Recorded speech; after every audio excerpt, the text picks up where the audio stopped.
오늘은 비우는 삶, 그 충만함이라는 제목으로 말씀을 함께 나누도록 하겠습니다.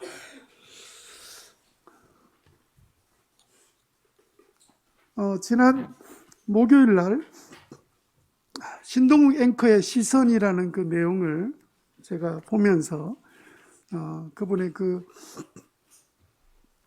일종의 칼럼 내용인데 같이 이 시간 소개하도록 그렇게 하겠습니다.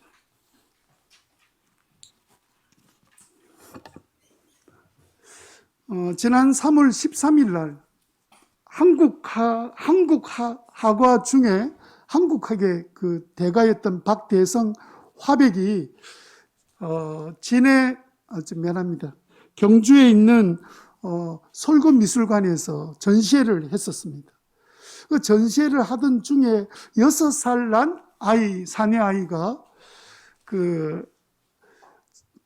전시실 바닥까지 그 놓여 있는 그 작품이에요. 길게 놓여 있는 그 작품인데 그 작품을 올라타서 그리고 그 발바닥을 밟기도 하고 그리고 느려뜨려진 그 작품 위에 무릎으로 문지르기도 하고 이러면서 또 들어눕기도 하는 그런 일이 일어났습니다. 자, 이 기가 막히는 그 전시실의 상황을 보고 있는 아이의 아버지는 말리기는커녕 사진을 찍어주는 모습을 그 CCTV에 잡혔습니다. 이 작품이 보험 평가액이 얼마냐면 1억 원입니다. 대작입니다. 그 아이가 문지르는 바람에 글과 뭉개지는 그 손자국, 발자국이 그 작품에 그대로 남겨졌습니다. 나중에 그 미술관 직원이 보니까 작품이 훼손이 된 거예요. 그래서 CCTV를 틀어서 누가 일을 했는지 그렇게 보니까 아이 부모까지 찾아낼 수 있었습니다. 1억 원. 아마 그분이 한 달에 300만 원 정도 월급을 받는 평범한 직원이라면 3년을 온전히 벌어서 내놓아야만이 갚을 수 있는 그런 액수였습니다. 이 사건의 심각함을 그때 알았던 이 아이 아빠가 미술관을 통해서 그 박대성 화백에게 죄송하다고 여러 차례 그렇게 사과를 했습니다. 근데 이 문제가 그렇게 해결이 잘 되지 않는 가운데 있다가 박대성 화백의 반응이 너무 뜻밖이어서 사람들을 놀라게 했습니다. 미술관을 향해서 아무 문제를 삼지 말라 그렇게 말했기 때문입니다. 나도 손주가 있는데 그게 그렇지 아이들이니까 뭐 그렇지 그러면서 웃으면서 어른이 조심해야지 더 이상 이 문제에 대해서 이야기하지 말아라 라고 말했습니다. 자신이 심려를 기울여서 만들었던 그 대작 작품을 망가진 상태에서 박대성 화백은 웃으면서 자기 자신을 비웠습니다. 오히려 그 망가진 흔적을 가르쳐서 이게 역사의 흔적이다 그렇게 말하면서 전시를 계속했는데 이 말을 듣는 사람 마음에 감동을 주었습니다. 어느 시인의 부친이 말기 췌장암 선고를 받았습니다. 그래서 항암 치료를 하라는 그 아들 시인의 권유에도 불구하고 그 아버지는 괜찮다. 나 살 만큼 살았다. 항암 치료를 거부하셨어요. 몸이 나르는 새 뼈처럼 이렇게 삭아버리는 그날 아버지는 모처럼 죽 한 그릇을 다 비우시고 그리고 몰래 영안실에 내려갔다가 올라오셨습니다. 그리고는 그 아이를 손짓으로 불러다가 그런 젖은 자기 침대 시트 안에서 뭔가를 더듬거리면서 꺼내주셨는데 그 겉장이 너덜너덜거리는 장례비 적금이 들어있는 통장이었습니다. 얼마 전에 백신을 맞았던 73살의 어머니가 뇌출혈로 숨지는 사건이 생겼습니다. 아들이 청와대 청원에 글을 올렸습니다. 억울합니다. 죽음을 밝혀주십시오. 라고 호소를 하면서 그 어머니가 마지막 남겼던 선물 이야기를 그게 덧붙여 놓았습니다. 장례를 치르던 날 엄마의 지인이 찾아와서 유언도 아닌 유언을 전해 듣게 되었습니다. 100만 원을 숨겨두었으니까 만일 내가 잘못되면 아들에게 꼭 알려달라는 그런 말씀이었습니다. 옷장 속에 아버지 영정 사진 밑에 돈 봉투를 찾아낸 가족은 울음바다가 됐습니다. 아들은 한 달에 10만 원, 그걸 용돈으로 그렇게 늘 드렸습니다. 넉넉하지 않은 돈이었는데 그 할머니, 그 어머니는 손주들 간식으로 돈을 다 쓰고 남은 돈들을 모아 두었던 돈이 100만 원 정도였습니다. 마음을 죄다 비우신 그 어머니의 사랑이 너무 애틋하기도 하고 따뜻하기도 해서 욕심으로 채워져 살아가는 자식인 우리들의 마음을 녹이는 것 같습니다. 신동욱 앵커는 마지막 이야기를 하나 더 덧붙여 주었습니다. 어느 젊은 엄마가 아이가 아파서 병원에 입원해서 치료를 하고 이제 다시 집으로 데려왔는데 아이가 오니까 막 쿵쾅거리면서 친구까지 데려와서 그냥 날리는 피우는 바람에 영 마음이 편하지 않았습니다. 아래측에 살고 계시는 그 할아버지 때문입니다. 마침 친정에서 감이 왔는데 그 편지와 함께, 감사 편지와 함께 그 감을 담아다가 그래 아래층으로 내려갔습니다. 평소에도 늘 애들이니까 괜찮아 그렇게 말씀하셨던 할아버지셨는데 마침 집에 가니까 계시지 않아서 그 감과 그 감사 편지를 두고 돌아왔습니다. 그러고 난 다음에 며칠 후에 보니까 집 앞에 이렇게 빵을 담은 뭉치와 그게 작은 손편지 하나가 있었습니다. 그래서 그 엄마가 손편지를 꺼내 읽어보니까 무슨 말이었냐면 걱정하지 마세요. 혼자 외롭게 사는 늙은이에게는 시끄러움도 위안이 된답니다. 배려할 줄 모르고 인내할 줄도 모르고 성마른 세상에서 슬기롭게 인간미 넘치는 그 노인들의 품격이 빛나는 그런 모습입니다.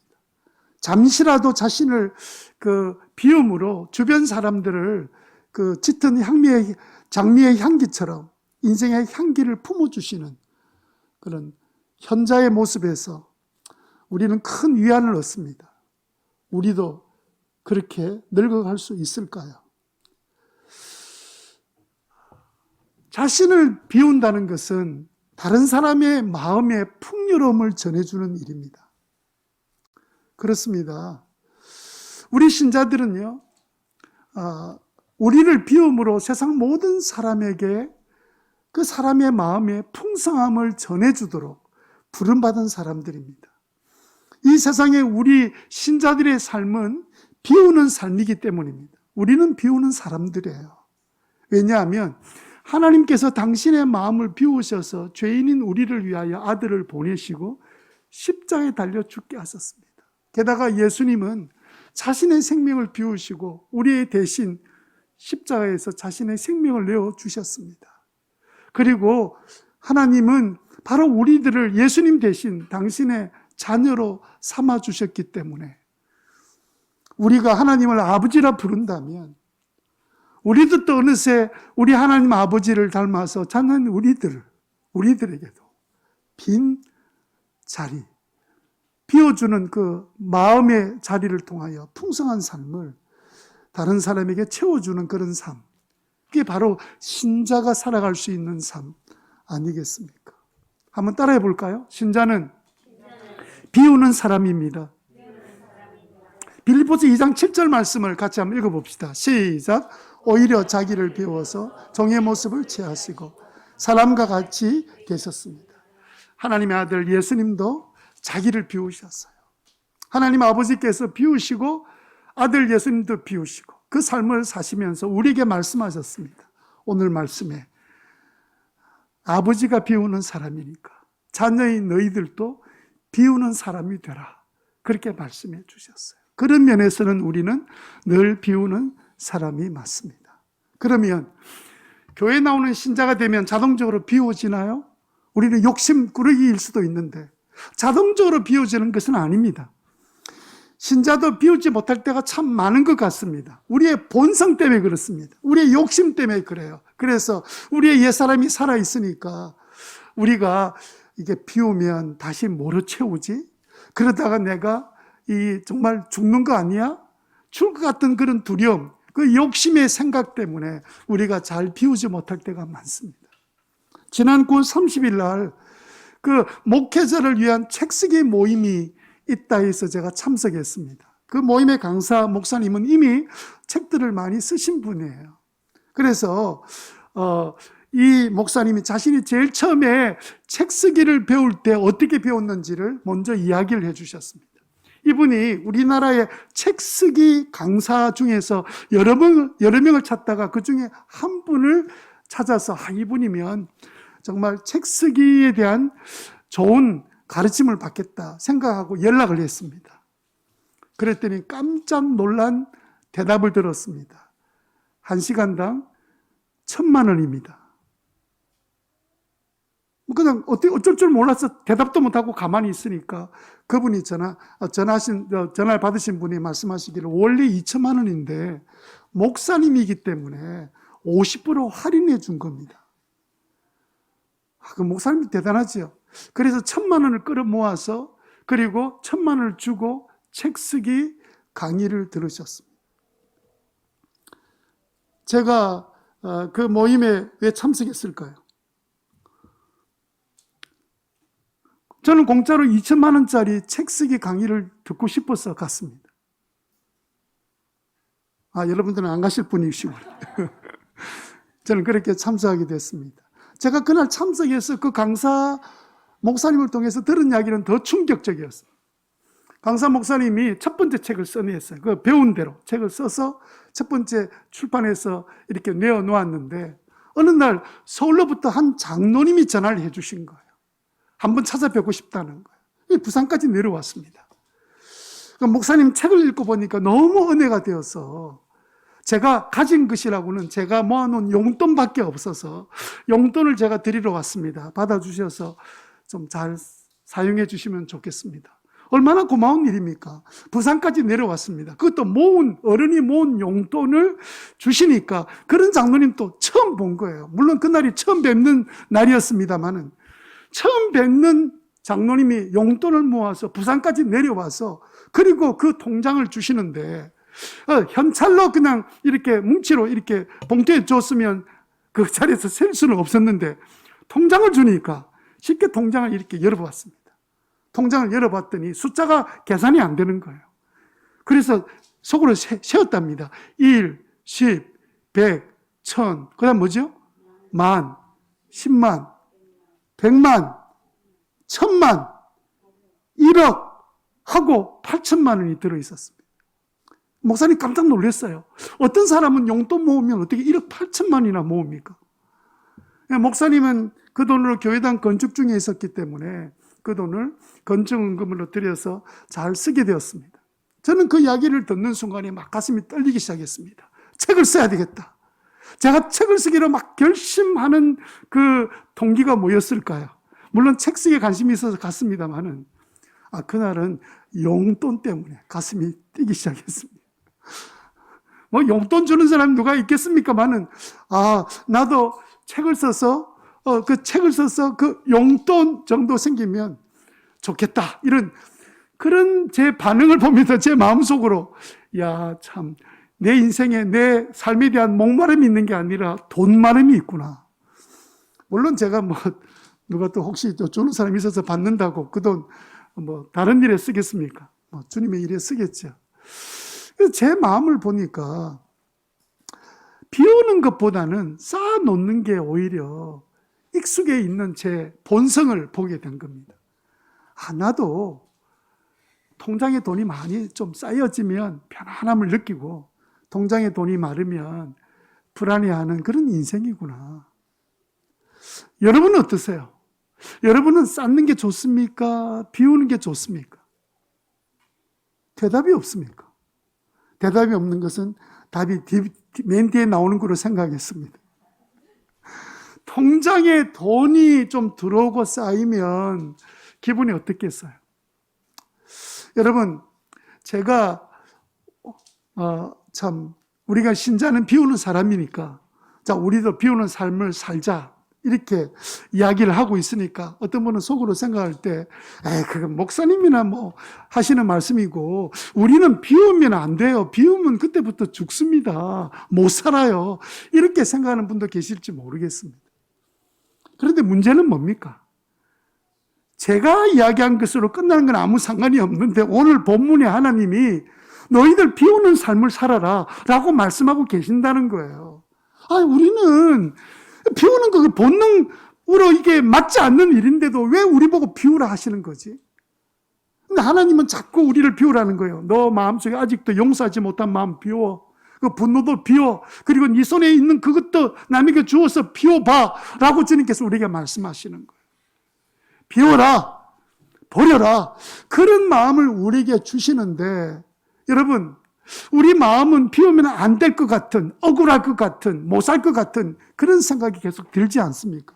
우리는 어떻게 하면 비울 수 있겠습니까? 자꾸 하나님은 자꾸 비우라 하시는데 차라리 우리 보고 쌓아라, 100배나 쌓아라, 1000배나 쌓아라 이러면 우리는 막 두 손 들고 할렐루야 외치고 막 이렇게 기분이 좋을 것 같은데 하나님은 정반대로 말씀하시는 거예요. 자꾸 비워라. 네 마음도 비우고 네가 손에 든 것도 비워라 이렇게 말씀하시는데 가만히 생각해 보면 그 말씀이 맞아요. 그런데 어떻게 비울 수 있냔 말이에요. 어떻게 하면 비울 수 있을까요?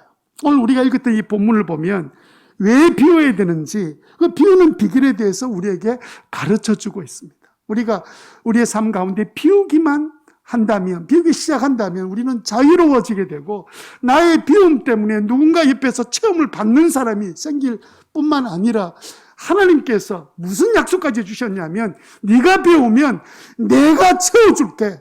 여러분, 아이가 손에 거 비워봐야 얼마 안 되지만 어른이 손에 쥐면 몇십 배 더 질 수 있잖아요. 그런데 하나님께서 내가 가득 채워주마. 하나님께서 그렇게 말씀하시는 거예요. 오늘 설교 제목이 뭡니까? 그 비우는 삶? 그 충만함이죠. 비우는 삶과 충만함에 대한 말씀을 우리에게 하고 계시는 거예요. 여러분, 우리가 비워야 충만해질 수 있습니다. 충만해지는 삶의 비결은 뭘까요? 그래, 오늘 이 시간 우리가 함께 이 말씀을 들으면서 전혀 우리의 본성과 맞지 않는 이 말씀을 왜 주셨는지를 한번 잠시 살펴보는 아침이 되기 바랍니다. 우리가 만약 비우지 않으면 어떤 삶을 살까요? 첫 번째는요, 쓰레기 같은 삶을 삽니다. 비우지 않으면 쓰레기 같은 삶을 산다. 이게 무슨 말입니까? 여러분, 사람들이 비우지 못하는 이유가 뭐지요? 언젠가는 쓰겠지라는 생각 때문에 못 비우는 거예요. 그러면요, 안 쓰던 물건이 차곡차곡 자꾸 쌓이기 시작하면 그건 나중에 안 쓰던 물건이 쌓여 있는, 버리기에는 아까운, 그래서 쓰레기 같은 짐이 됩니다. 게다가 우리가 그 속에서 살기 시작하면 나도 모르게 쓰레기 같은 인생으로 점점 변하게 되는 거예요.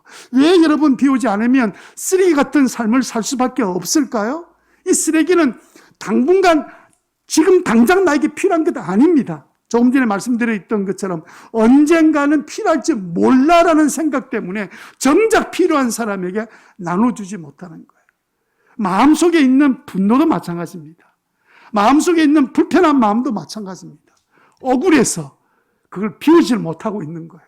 생각할 때마다 비우지 못하는 삶을 사는 게 우리 자신인지 모릅니다. 그래서 여러분, 우리가 지금 필요가 없다면 비우는 것이 맞습니다.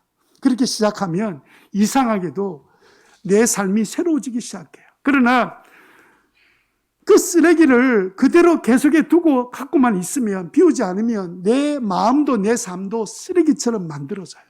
나중에는 내가 쓰레기가 됩니다. 얼마 전에 여러분, 국민의힘 곽상도 의원이 의원직을 사퇴했습니다. 여러분, 국회의원 되는 게 평생을 들여서 하는 아주 어떻게 보면 중요한 인생에 아무나 되는 게 아니에요. 그런데 왜 그렇게 사표를 냈습니까? 그 아들이 화천대유에서 퇴직금을 받았는데 50억을 받았습니다. 이 곽상도 의원은 자기는 전혀 관계없는 일이다, 아들의 문제다 이렇게 말하지만 수많은 비난에 쏟아지는 데다가 최근에는 그 뇌물이라는 사실까지 이제 증거까지 나왔습니다. 그 뉴스를 보면서 이 곽상도 이 의원이 참 큰 실수를 했다. 그냥 아들이 50억 퇴직금 받아왔다 이러면 이거 아들에게 줬을까? 아니, 한 달에 월급 300만 원 받으면 6년 일해가지고 번 돈 다 해봐야 2억도 안 되는데 50억을 갑자기 줬어요. 아무 이유도 없어. 뭐 몸이 조금 아프니까. 말도 되지 않는 50억을 딱 줬으면, 퇴직금으로 줬다면 그 아버지는 상식적으로 생각하면 뇌물이지요. 그리고 뇌물의 사실이 드러나지 않았습니까? 그러니까 곽상도 의원이 그 사실을 처음 들었을 때 아이를 불러다가 빨리 돌려줘라. 그 쓰레기다 그거. 왜 네가 300만 월급쟁이가 6년 동안 일하다가 퇴직금 50억을 받냐? 그건 있을 수 없는 일이고 어느 그런 일이 생길 수 있냐? 이건 전부 다 누구 때문에 줬겠냐? 갖다 줘라. 그런데 말이죠. 50억 들어오니까 은근히 좋았던 거예요. 쌓아놓으니까. 예? 그 돈이 좋아서 그냥 그대로 둔 거예요. 가만히 두었더니 한 달도 안 돼가지고 쓰레기로 증명이 되었습니다. 결국은 국회의원이 어떻게 되는 건데 그 국회의원 생활을 종지부를 찍는 일을 하고 말았던 거예요. 쓰레기가 곽 의원을 쓰레기 인생으로 만들었습니다. 그 속에 있으니까 자기가 쓰레기가 된 거예요. 여러분 야고보서 5장 3절 말씀 한번 보실래요? 같이 한번 읽어봅시다. 시작. 여러분의 금과 은이 녹이 슬었으니 그 녹은 장차 여러분을 고발할 증거가 될 것입니다. 불과 같이 여러분의 살을 먹을 것입니다. 여러분은 세상 마지막 날에도 재물을 쌓았습니다. 참 이상하지요. 금과 은이 녹이 안 슬어서 금과 은인데 여기 보니까 여러분의 금과 은은 녹이 슬었으니 그게 뭐란 말입니까? 아무 쓸모없는 쓰레기란 뜻입니다. 그 녹은 장차 여러분이 뭐 했는지 고발할 겁니다. 그리고 그 불과 같이 여러분의 살을 삼켜 먹을 겁니다. 먹는 날이 올 겁니다. 여러분은 끝날까지 세상 마지막 날까지 재물을 쌓았지 않았습니까? 그러니까 여러분 재물을 쌓아도 그 쌓는 것이 뭘 위해서 쌓는지를 생각하지 않고 그냥 쌓아놓기만 하고 비울 줄 모르고 나눠줄 줄 모르고 혼자 그렇게 사는 인생 되면 결과적으로 결국 쓰레기 되는데 그렇게 되지 않으려면 비워야 된다는 거예요. 그래서 여러분 우리가 인생 사는 동안에 비워야 될 것들이 많습니다. 때로는요 우리의 과거의 추억도 비워버려야 합니다. 예? 그냥 우리가 가지고 있는 그 기억들조차도 우리의 머릿속에서는 지워버려야 우리 인생이 변화되고 달라지는 건 과거에 있었던 기억들 씻을 수 없는 상처는 주님 앞에 가지고 나와서 치유함을 받으면 돼요. 마음을 비우셔야 돼요. 예? 그렇지 않으면 결과적으로는 그 과거의 기억 때문에 눌려가지고 늘 후회하고 아파하고 힘들어하는 인생을 살게 됩니다. 주님은 우리의 과거에 눌려 죽어가는 우리들을 향해서 비워라 너 생각도 비우고 상처도 비우고 그리고 네 추억도 비워버려라. 그리고 심지어는 너 가지고 있는 것도 비우는 사람이 되라고 말씀하시는 거예요. 그러면 우리는 어떻게 하면 비울 수 있을까요? 두 번째 우리가 생각할 것은 날마다 세워보라는 거예요. 날마다 세워보라는 말은 하나님의 약속하신 것들을 날마다 헤아려 보라는 뜻입니다. 요즘 식당에 가면 개업 화분에다가 붙여있는 말귀가 재밌습니다. 어떤 거 보니까 뭐라고 되어 있냐면 돈 세다가 잠드소서. 나는 그 말 읽을 때 어떻게 들리냐면 돈 세다가 죽어라. 나 이런 이야기를 들었습니다. 돈에 깔려 죽어라. 예? 돈 세다가 잠드소서. 장사가 잘 되어서 잠자는 시간이 없을 정도로 돈을 세라 그 말이겠죠. 젊은이들은 더 재밌게 표현했습니다. 돈줄 나소서. 혼줄, 인생 살다가 어려워서 혼줄 나지 말고 돈줄 나십시오. 그런 말이에요. 그런데 여러분 하나님은 우리에게 세워보라는 것은 뭘 세워보라냐면 내가 너한테 약속한 그 복을 한번 세워보라는 거예요. 약속의 말을 한번 세워보라는 겁니다. 돈이 아니라 하나님의 약속의 말씀을 세워봐라. 날마다 하나님의 약속의 말씀을 되새기면서 살아봐라. 그런 뜻이죠. 왜 그래야 되죠? 왜 우리는 날마다 하나님의 약속을 되새겨야만이 우리의 마음을 비울 수 있을까요? 사람은요, 스스로 절대로 자신을 못 비웁니다. 내가 막 참 용서하고 내 마음 비우고, 그 다음에 내가 가지고 있는 이건 당장 쓸모없으니까 귀중한 거지만 필요한 사람한테 내가 마음대로 나누어 주고, 비우는 거 잘 안 돼, 우리 본성적으로는. 그런데 언제만 가능하냐면, 너 비우면 내가 엄청나게 네가 필요한 것을 채워주겠다는 하나님의 약속이 있으면 그때는 우리가 비울 수 있는 거예요. 여러분, 요즘은 오징어 게임 때문에 옛날 게임들이 아주 그냥 흥행을 하고 있습니다. 요즘도 그럴 거예요. 동네 사람들이나 친척들이 모처럼 모이면 아이하고 노는 게 있죠. 노는 게임이 있죠. 아이가 뭘 손에 쥐고 이제 지 혼자 먹고 안 주면 옆에서 먼저 시작을 합니다. 야, 그거 한 입만 줘. 한 입만 줘. 한 입만 줘. 이러면 아이가 어떻게 합니까? 싫어! 하고 고개를 탁 돌립니다. 그러면 그게 또 보기 좋다고. 옆에서 거들면서 한 번만, 조금만 줘. 막 이렇게 사정을 하면 아이가 더 그냥 싫다고 소리를 지릅니다. 그 사이에 누군가는 동네로 쫓아나가가지고, 그 다음에 그 손에 들고 있는 아이의 과자를 큰 보따리 하나 사들고 들어옵니다. 들어와가지고, 아이한테 뭐 합니까? 너 손에 있는 거 그거 주면 내가 이 보따리 줄게. 이 과자 보따리 줄게. 막 이러면 아이가 처음에는 머뭇거리다가 양쪽을 싹 보고 있다가 난 눈치가 뭔지는 알고 난 다음에, 그 다음에 손에 있는 걸 탁 내놓습니다. 그리고 큰 과자 봉지를 이제 손으로 쥐게 되는 거죠. 그게 우리 인생 아닙니까?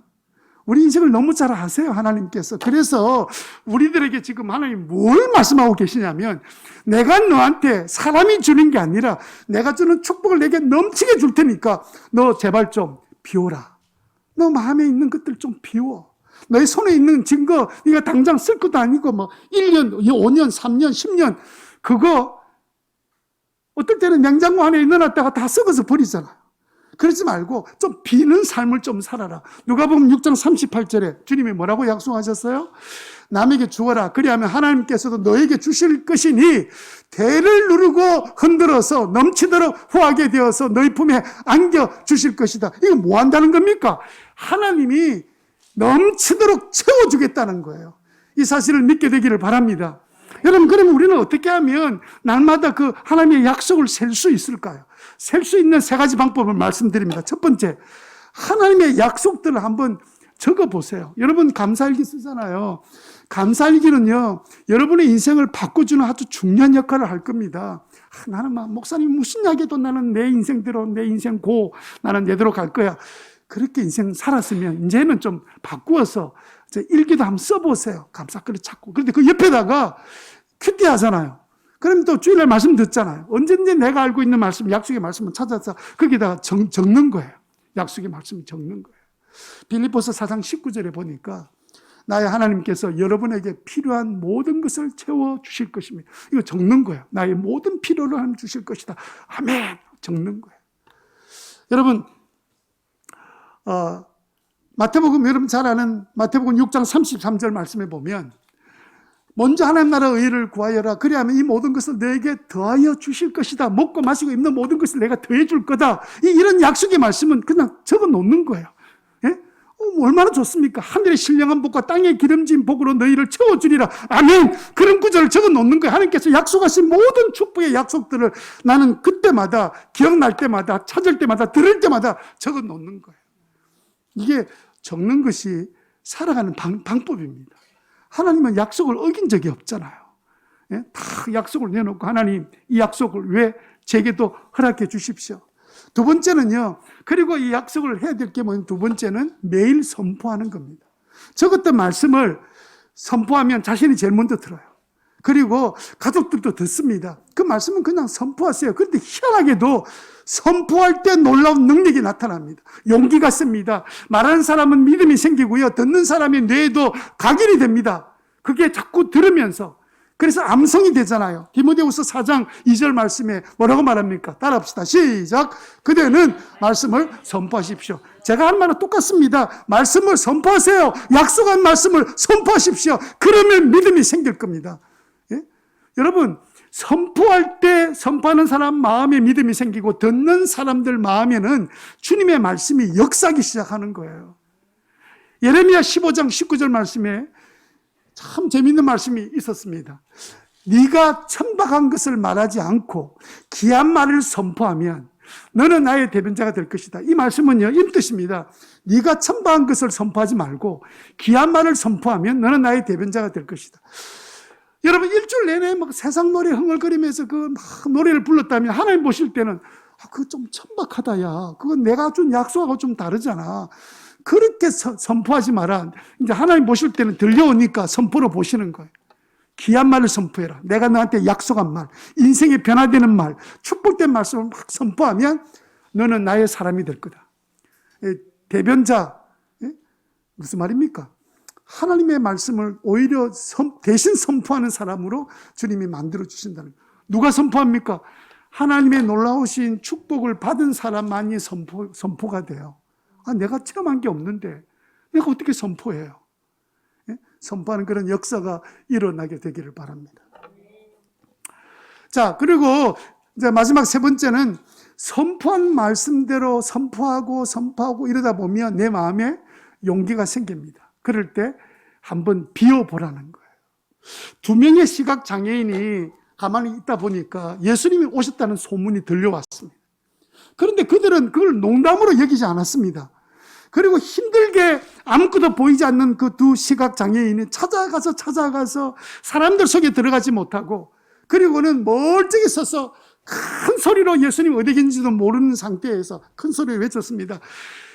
우리를 좀 불쌍히 여겨주세요. 그랬더니 주님이 어떻게 하셨습니까? 마태복음 9장 29절에 예수께서 그들의 눈에 손을 대어 주시고 너희 믿음대로 되어라 말씀하셨어요. 선포한 대로 내가 해주마.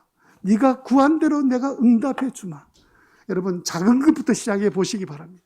큰 것부터 하지 말고요. 작은 것, 우리가 받지 못한 것은 내 손의 것을 다른 걸 쥐고 있기 때문에 못 받는 거예요. 비워놓기로 여러분 마음에 결정하십시오. 성경에 축복된 약속이 있잖아요. 만약 하나님이 어떤 약속도 주지 않고 무조건 비워라 그러면 저는 안 할 겁니다. 하나님 자꾸 비우면 나 어떻게 살라고. 아무것도 보이지 않는데. 그런데 하나님이 네 비우는 순간부터 내가 채워줄게. 그 약속의 말씀 때문에 우리는 비우는 것이 힘들어지지 않는 거예요. 하나님 약속의 말씀을 믿고 비우는 삶을 살아내는 귀한 종들이 되시기를 바랍니다. 비우면 넘치게 채워주리라. 아멘. 그게 우리가 믿고 따라가는 하나님의 약속의 말씀이잖아요. 여러분, 새 냉장고 들어왔습니다. 아이고, 저거 정들은 그 옛날 고물 냉장고 고장은 났지만, 아이고, 저걸 어떻게 버려? 그래가지고 옛날 고물 냉장고 한 대와 새로운 또 이 삼성 냉장고 다 갖다 놓으면 정말 보기 좋고 자리도 차지하고 좋겠죠. 그렇게 하는 여자 있으면 남자가 뭐라 그랬습니까? 집에 와가지고, 야, 니 좀, 혹시 정신건강 좀 한번 검사 좀 해봐라. 이상하다. 내가 이런 이야기 처음 들었다. 옛날 냉장고 고장났지만 아까워서 추억 때문에 버릴 수 없어서 옆에 딱 같이 놓았더니 비교가 되어서 너무너무 좋더라. 한 번은 하나님께서 아브라함에게 네 사랑하는 독자 이삭을 내게 바쳐라. 그렇게 주님께서 시험하셨다 그래서 시험하셨어요. 얼마나 그 힘든 시험입니까? 어떻게 100세 때 얻은 아들인데. 아브라함이요, 얼마나 마음에 갈등이 생겼겠습니까? 그럼에도 불구하고 그 갈등보다 더 큰 것이 무엇이었냐면 아브라함이 가지고 있었던 약속에 대한 믿음이었습니다. 그래서 그 다음날 새벽에 일찍 종을 데리고 이삭을 데리고 3일 길을 걸어서 모리아산에 가서 이삭을 바치려고 작정하는 거예요. 여러분, 이게 말도 안 되는 이야기잖아요. 우리 같으면, 제 같으면 할 수 없는 일입니다. 그런데 그렇게 할 수 있었던 결정적인 이유는요, 얼마 전에 하나님이 그 아브라함을 부르셨어요.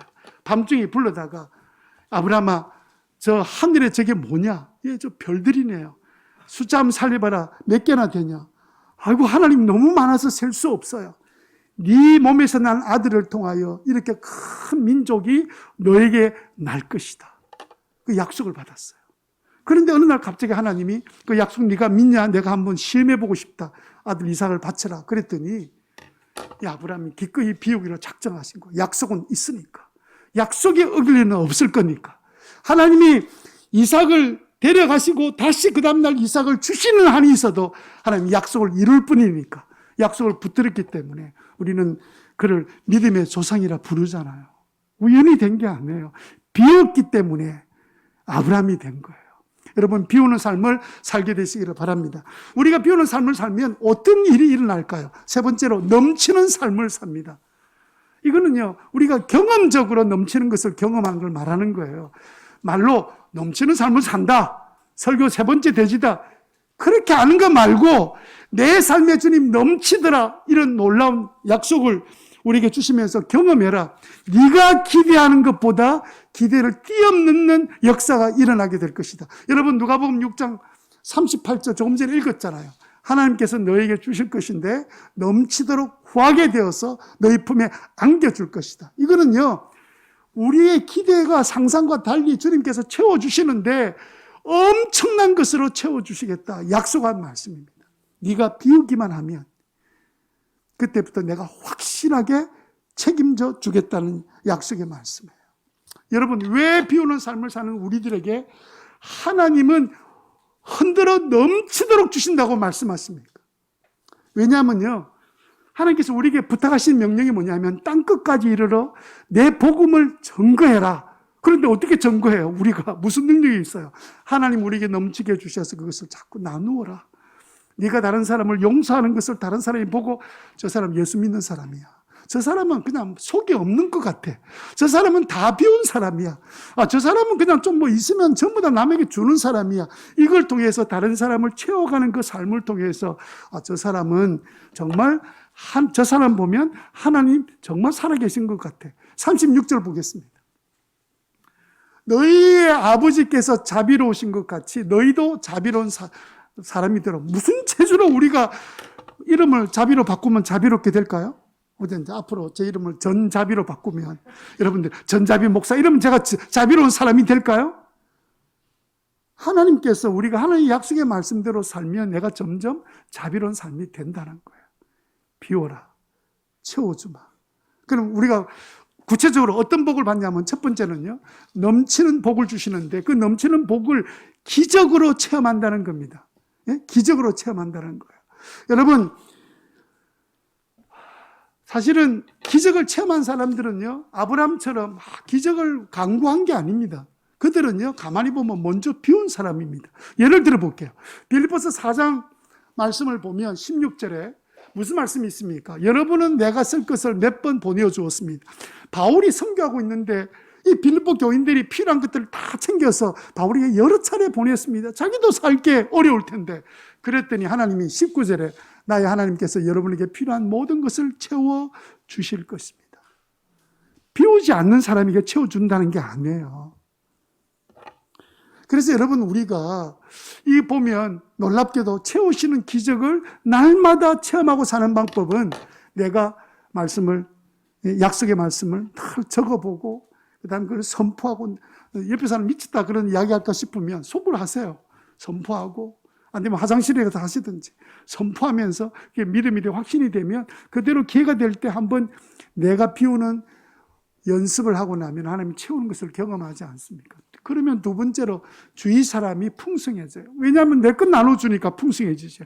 한 번도 나눠준 적이 없어. 주위 사람 한 사람도 풍성한 사람이 없어요. 그렇게 하려고 하는 게 아니라 내가 너한테 채워주는 것은 많은 사람들을 풍성하게 하는 삶을 통해서 세 번째로 하나님께 영광되는 삶을 살아라. 너는 물된 동상 같은 인생이야. 너는 물된 동상 같은 사람이야.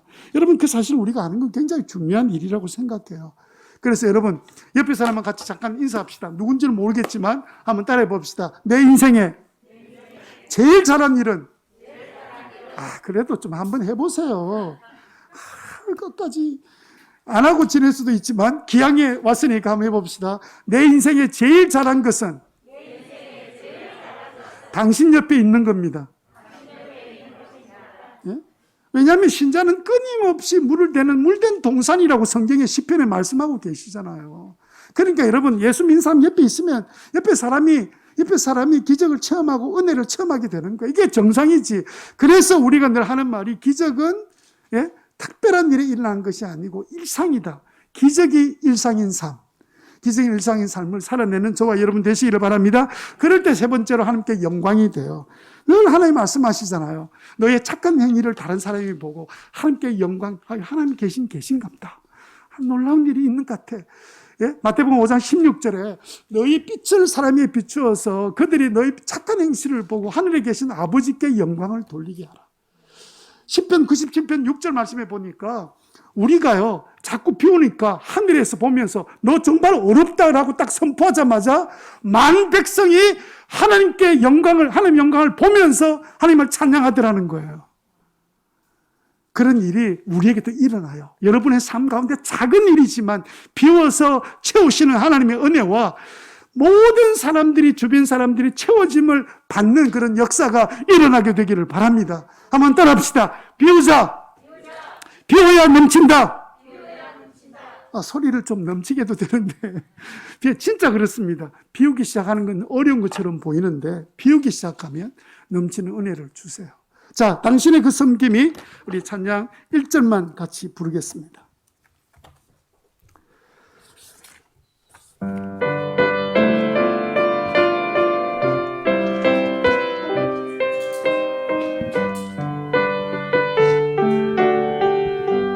당신의 그 섬김이, 당신의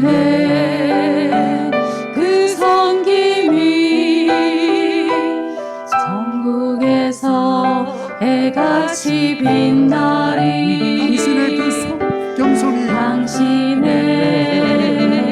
그 겸손이 전국에서 해같이 빛나리. 당신의 그 믿음이 전국에서 해같이 빛나리. 당신의 그 충성이 전국에서 해같이 빛나리. 주님이 기억하시며 족하리. 예수님 사랑으로 가득한 모습, 천사도 흠모하는 아름다운 그 모습, 전국에서 해같이 빛나리. 아멘. 한 가지 이야기를 하고 오늘 예배를 마치겠습니다. 진해 가면 두동이라는 곳이 있습니다. 그곳에 가면 김달진 문학관이 있는데 그 입구에는 요거는 이제 그 동네 마을 전체가 박물관처럼 만들어 놓았습니다. 김씨들이 옛날에 살던 동네인데 100년 전의 모습이 아니고 요거는 만들 때 1950년대를 기준으로 해서 배경을 만들었는데 그 배경을 가만히 보고 그 안을 내다보면 기독교 박물관이에요. 안 믿는 사람들도 있고 다 그런데도 불구하고 내용이 그렇습니다. 믿는 사람이 이 일을 만들었어요. 이 두동에 있는 이 박물관, 이 건물들의 배경이 있는데 1889년, 그러니까 130여 년 전에 호주 출신이었던 헨리 데이비스라는 청년이 스코틀랜드 에딘버러 대학에서 공부를 했는데 아주 공부를 잘했습니다. 그래서 자기 나라 호주의 멜버른 대학에서 교수로 청빙을 했는데 이 젊은이가 가슴이 뜨거워서 나는 선교사가 되겠습니다 하고 거절을 했어요. 대학 교수 가는 길을 거절했습니다. 근데 마침 조선이 열렸다는 소식을 듣고는 내가 가보지도 몰고 알지도 못하지만 복음이 안 들어간 곳이니까 내가 조선에 가겠다 하고 이제 조선에 오기로 했는데, 그래서 1889년 10월 2일 날 남동생 이게 헨리와 누나 메리, 3살 많은 누나 메리 데이비스 두 남동생과 누나가 복음을 전하기 위해서 한국에 들어올 때 이미 서울 지역에는 미국이나 캐나다에서 선교사들이 들어왔어요. 아무도 들어오지 않은 부산에 오기로 결심했습니다. 그리고 이제 부산에 와서 보니까 부산은 너무 어려워서 조선말을 배울 데가 없는 거예요. 그래서 할 수 없이 이 헨리가 누나 보고 누나 나 한양에 가서 한글 조선말을 배우고 올게요 하고 5개월 동안 가서 배웠는데 5개월 동안 배우고 난 다음에 예수 믿으세요. 난 호주에서 온 선교사입니다. 뭐 이 정도 이야기할 정도로 이제 뭐 떠듬거려서 말할 정도가 되었습니다. 그리고 난 다음에 이제 내려올 때 어차피 내가 배운 것 실습도 해야 되고 복음을 전해야 되니까 한양에서 부산까지 걸어 내려오기로 결정했어요. 500km를 20일 동안 걸어오는데 내려오다 보니까 경기도, 충청도, 경상 내려온 음식이 너무 그 당시에 먹는 것이 건강하지도 못하고 제대로 먹지 못해서 병에 걸려버린 거예요. 그 당시 풍토병이 뭐였냐면요. 그게 천년두였습니다. 천년두에 걸려버렸어요. 그리고 제대로 먹지 못하고 쉬지 못하고 마시지 못해서 급성 폐렴까지 왔습니다. 이런 상태에서 겨우 내려와서 마산 하포항에 와서 내가 배를 타고 가야 되겠다. 그래서 이제 용원, 그때 웅천에 가면 사도항이라고 있는데 웅천까지 건너와서 그러면 부산에 갈 수 있겠다 하고 이제 웅천의 사도항에 내려가지고 그 다음에 부산 가려면 두동을 거쳐야 돼요. 두동 거쳐서 가는데 그때 두동에 있는 이 건물입니다. 이 건물 소사 저수지 옆에 있는 소사 주막이라는 이곳에 하루를 머물게 되었습니다. 몸은 지쳐서 아프고 고통스러운데 그래서 이제 밥도 제대로 먹지 못하고 방 안에 누워 있다 보니까 그 옆에 그 초막에 애 하나도 누워서 이제 아파서 끙끙거리고 있는 거예요. 그래서 이제 헨리 선교사가 아이에게 물었습니다. 네 이름이 뭐냐? 그랬더니 그 아이가 문성윤입니다 라고 대답을 했어요. 자기도 아파 죽을 지경인데 그 아픈 아이를 보니까 불쌍히 여기는 마음이 생겼어요. 그래서 그 아이에게 찾아가서 가서 손을 아픈데 손을 얹고는 간절하게 주님 앞에 기도했습니다. 그렇게 기도하는데 어떻게 하나님께서 거절하시겠어요? 그 아이가 나은 거예요. 동네 사람들이 그 사실을 다 보았습니다. 아프던 아이가 그 선교사람, 미국, 호주 사람이 와서 기도하고 난 다음에 나았다. 그리고 난 다음에 이 헨리 데이비스가 아무래도 혼자 힘으로 갈 수가 없어서 사람 한 사람을 이제 고용해서 데려가기로 했습니다. 길을 인도하고 같이 짐을 들어주고 갈 사람을 했는데 그때 사람이 장영도라는 사람이었는데 돈을 주니까 이분이 자기가 같이 가겠다 해서 1890년 4월 4일 날 부산에 도착했습니다. 자천동이라는 곳이 되게 다 호주 선교사들이 머물러 있는 지역이에요.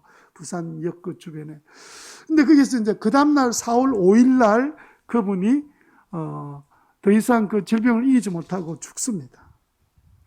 근데 그분 사역이란 게 남아있는 게 없는 거예요. 조선말 배우려고 한양 갔다가 내려왔는데 무슨 일인지를 전해주진 않았기 때문에 누가 복음을 들은지도 모릅니다.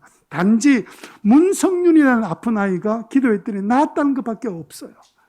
그런데 그 삶이 전부인데 그 아이, 자기의 젊음을 성공하는 인생인데도 불구하고 한국이 조선에 와서 자기를 들였는데 이 문성윤이가 나중에 커서 웅동학원에 설립하는 초대 교장이 됩니다. 지금도 진해 가면 군항박물관에 가면 그 당시에 진해를 빛낸 사람들 가운데 문성윤이라는 이름이 나와요. 게다가 짐을 들어주었던 장영도란 사람은 그가 돌아와서 예수를 믿기 시작하고 그리고 복음을 전하다가 그 외손자가 마산 문창교회 장로가 되고 부산진교회 장로가 되는 일이 일어났습니다. 동생 헨리가 죽으니까 누나가 얼마나 상심이 되겠어요. 20대 젊은 나이인데. 그리고 몇 달을 버티다가 호주로 돌아갔습니다. 돌아가서 이제 동생의 죽음을 장례와 추모 예배를 함께 드리게 되었는데 그 드리러 모인 그 성도들 앞에서 이 메리가 간증을 했습니다. 조금 전에 우리가 예배 드릴 때 간증한 것처럼 그동안 조선행군 가서 얼마나 힘들고 어려웠는지 동생이 어떻게 죽었는지 그 이야기를 하는데 그 모인 사람이 감동을 받았습니다. 그래가지고 옆에 사람이 전해줘서 40명의 젊은이들이 그럼 우리가 대신 헨리를 대신해서 우리가 가겠다 하고 40명이 자원해서 부산 경남에 와서 부산 경남에 교회가 없던 이 부산 경남에 와서 호주 선교회를 만들고 그리고 교회가 세워진 거, 우리 교회 세워진 것도 거슬러 올라가면 다 부산 경남이 이 헨리 이 데이비스의 그 희생의 비움의 삶 때문에 이루어진 일이에요. 그리고 난 다음에 계속해서 이 사역이 계속 확대되다가 최근까지 130명의 호주 선교사가 부산 경남에 와서 교회를 세우고 돕는 일을 했습니다. 저는 학교 갔을 때 그때 모신이 세실이 모라는 호주 처녀 선교사가 와서 평생을 사역을 했는데 그분이 오셔 사역이 뭐였냐면 우리가 아는 매일 성경 이거 보급하려고 자매들 그룹 만들어서 매일 성경 가르치고 매일 성경 나누고 학교에 와서도 이 사실을 가르치고 영어 가르치고 이러면서 대학에서 강사로 있으면서 처녀로 평생을 들이다가 하늘나라 가셨어요. 비유는 호주 선교사들의 삶 때문에 부산 경남에 교회가 세워졌다는 사실을 우리가 절대로 잊어서 안 됩니다. 내가 이 자리에 있는 것 그냥 된 것이 아니라 비웠던 생명까지 비웠던 헨리 데이비스라는 인물 때문에. 그래서 여러분 우리도 비우는 삶을 사는 것이 훈련이 되고 작은 일부터 시작해서 점점 우리의 삶을 그렇게 살아가는 동안에 우리는 다른 사람의 삶을 살아내게 만드는 충만한 삶 살게 될 뿐만 아니라 하나님께 영광을 돌려드리는 축복된 삶을 살게 될 줄로 믿습니다. 큰 일을 계획하기보다 내게 주어진 작은 일 하나하나 주님 앞에 비우는 내 욕심, 내가 하고 싶은 것보다 주님의 말씀대로 오늘 여러분 칼럼의 내용들을 읽으면서 한 주간 믿음으로 살아가는 저와 여러분 되시기를 주님 이름으로 축원합니다.